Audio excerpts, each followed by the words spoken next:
14 ऑगस्टच्या मध्यरात्री 12चे ठोके पडले आणि भारताचे पारतंत्र्य संपले. भारत देश स्वतंत्र झाला. ब्रिटिशांचा युनियन जॅक खाली उतरवून अतिशय आदराने, स्वाभिमानाने, अभिमानाने आणि उत्साहाने त्या ठिकाणी भारताचा तिरंगी ध्वज फडकविण्यात आला. ज्या देशभक्तांनी भारत मातेला स्वतंत्र मिळवून देण्यासाठी आत्मार्पण केले होते त्यांच्या त्यागाची ही फलश्रुती होती.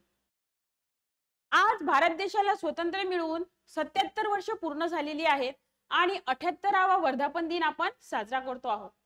परंतु मनामध्ये एक प्रश्न येतो की ज्या देशभक्तांनी, क्रांतिकारकांनी स्वतंत्र आणि सुंदर भारताचे स्वप्न पाहिले होते, तो हाच स्वतंत्र आणि सुंदर भारत आहे का?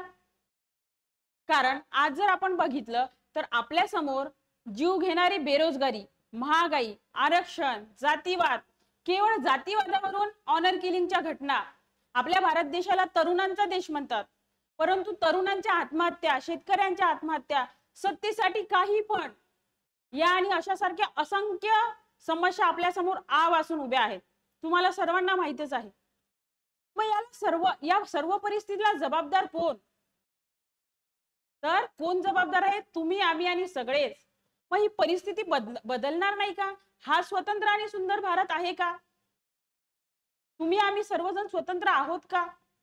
असा प्रश्न निर्माण होतो ना मनामध्ये. मग ही परिस्थिती कधीच बदलणार नाही. सर्व आपल्या मनाप्रमाणे होणार नाही का?